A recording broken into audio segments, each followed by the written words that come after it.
హెచ్చరిక, దైవజనుని హెచ్చరిక.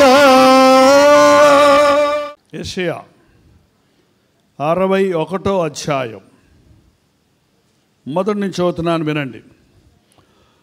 ప్రభువు యెహోవా ఆత్మ నా మీదకు వచ్చి ఉన్నది, దీనులకు సువార్తమానము ప్రకటించుటకు యెహోవా నన్ను అభిషేకించెను.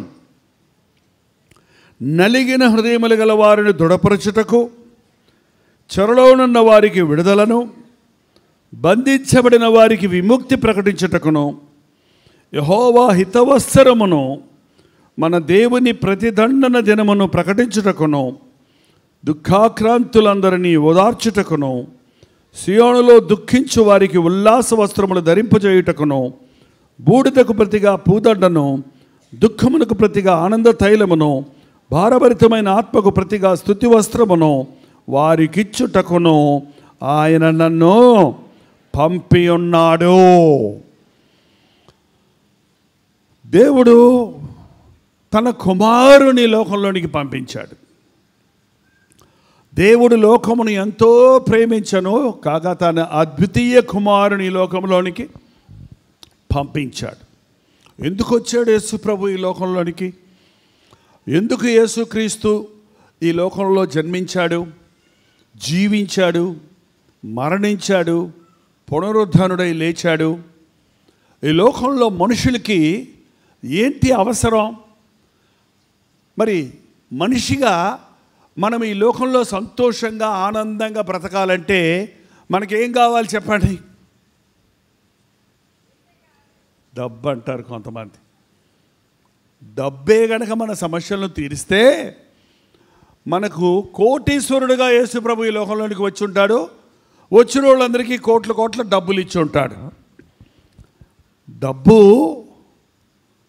మనల్ని బాగు చేస్తుందా? ఒక అడుక్కునేవాడు పిచ్చగాడిని చూసి ఒక కోట్ల మిలియనీర్, కోట్లకు ఆస్తికర్త ఒకడు వాడి దరిద్రత చూసి పాపం జాలిపడి ₹1 కోటి ఇచ్చాడంట వాడికి. ₹1 కోటి ఇస్తే వాడు నేరుగా ఎక్కడికి వెళ్ళాడు తెలుసా? ఎక్కడికి వెళ్తారు? మీకు ఇస్తే ₹1 కోటి ఆలోచించండి. సంతోషంగా ఉండదు లేదు చెప్తుంటే, తీసుకుంటూ కూడా సొంతం.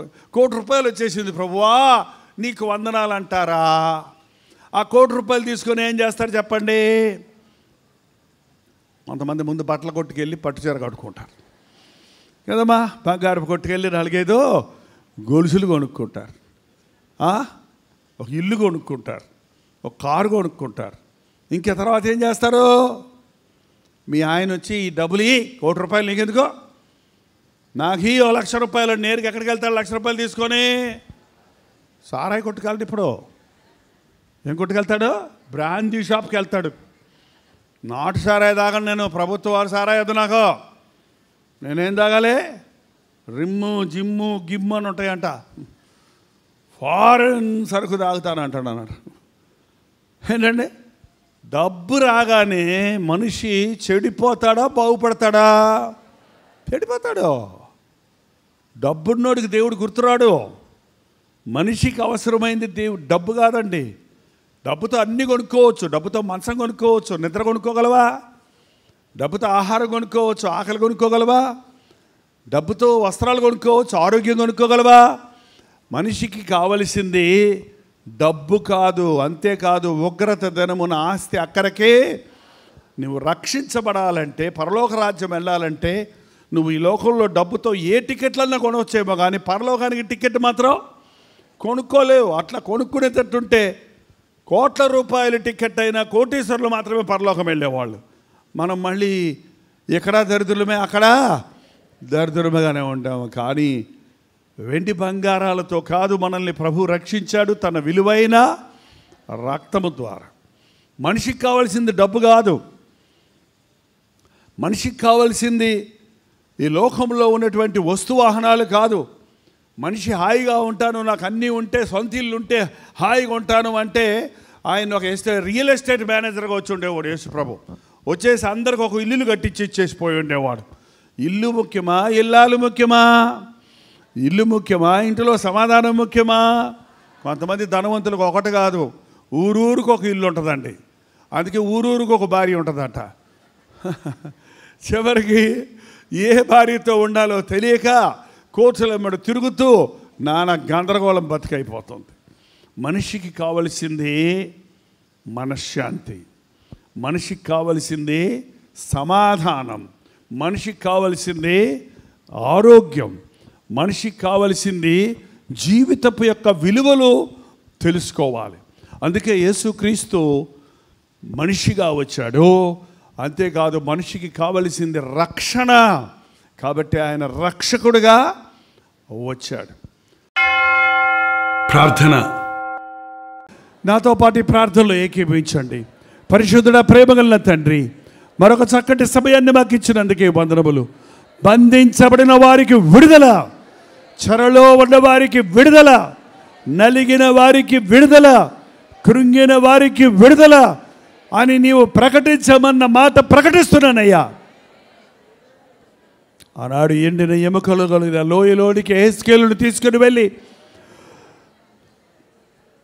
ఎండిన ఎముకలారా యెహోవా ఇలాగూ సెలవిస్తున్నాడు అన్నట్టుగా ఈ రాత్రి నాయన నీ మాటను నీ బిడ్డలకు సెలవిచ్చున్నాను. జీవాత్మ వీరులకి రమ్ము అన్నప్పుడే వారందరూ ఎండిపోయిన ఎముకలన్నీ సమకూడినట్లు ఈ సమయంలో తండ్రి నీ పరిశుద్ధాత్మను మా మీద కుమ్మరించుము నాయన. రోగముతో ఉన్నవారిని స్వస్థపరచుము తండ్రి. తాగుడుకు బానిసలుగా ఉన్నవారిని విడిపించుము నాయన. కుటుంబ సమస్యలతో ఉన్నవారికి విడుదల దయచేయి తండ్రి. సాతానుకు మాలో మా గృహాలలో చోటు లేకుండా నజరేయుడైన యేసుక్రీస్తు నామములో విడుదల చేయించున్నాము తండ్రి. సాతానుకు చేసిన బానిసత్వం చాలయ్యా, నీ సాక్షులుగా బ్రతుకుతామన్న తీర్మానంతో ఇక్కడి నుంచి వెళ్ళడానికి సహాయం చేయము. ఏ బాధతో, ఏ ఆశతో, ఏ కోరికతో, ఎట్టి స్థితిలో నీ బిడ్డలు నీ సన్నిధికి వచ్చున్నారో బాగా ఎరిగిన దేవా, సమృద్ధి అయినటువంటి విడుదల, పరిష్కారాలతో, సమాధాన సంతోషాలతో మేము తిరిగి వెళ్ళటానికి సహాయము చేయమని, నిశ్చితమైతే నీ రాకడ ఆలస్యమైతే ఇలాంటి గెట్ టుగెదర్లు మరల జరిపించుకోవడానికి కృప చూపించమని యేసుక్రీస్తు నామములో అడుగుచున్నాము తండ్రి.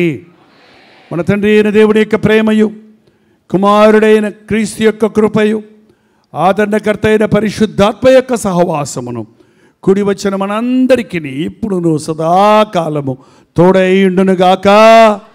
ఆమేన్, ఆమేన్, ఆమేన్.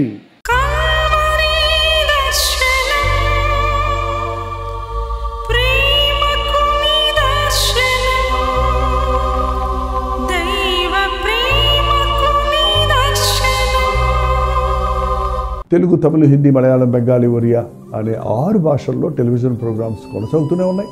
భారభరితమైన పరిచయంలో మీరు సహకరించాలని ఆశిస్తే ప్రభు మిమ్మల్ని ప్రేరేపిస్తే మీ విరాళాలు, కానుకలు డాక్టర్ జై ఫౌండేషన్స్ అనే ట్రస్ట్ నెంబర్కి మీరు పంపించవచ్చు. అవి నేరుగా టీవీ ఛానల్స్కి వెళ్తాయి. అందులో ఏది మేము మా సొంత ఖర్చుల కొరకు ముట్టుకోవటం లేదు, వేరే పరిచయ కొరకు ముట్టుకోవటం లేదు. టెలివిజన్ పరిచయలో ఇంకా సువార్త వెళ్ళని వారికి అది అందించాలని ఆశతో ఒక 20 సంవత్సరాలుగా కొనసాగుతున్న పరిచయం కొరకు ప్రార్థించండి, మీ సహకారాన్ని అందించండి. ఈ విషయం మీకు ఇంకా ఎవరు కావాలంటే 89393939 అనే నెంబర్కి మార్నింగ్ 10 నుంచి ఈవినింగ్ 10 లోపల మీరు ఫోన్ చేయండి. వివరాలు గురించి తెలియజేయండి.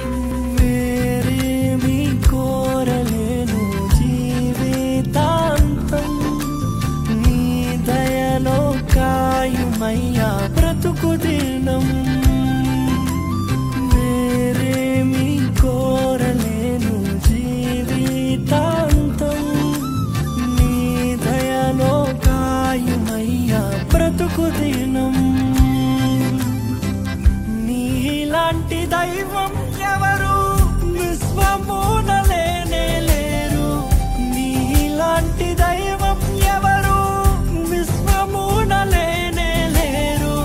పరమ తండ్రి నీకే వందనా, నీదు బిడ్డగానే సాగేదా. యేసునాథ నీకే వందనా.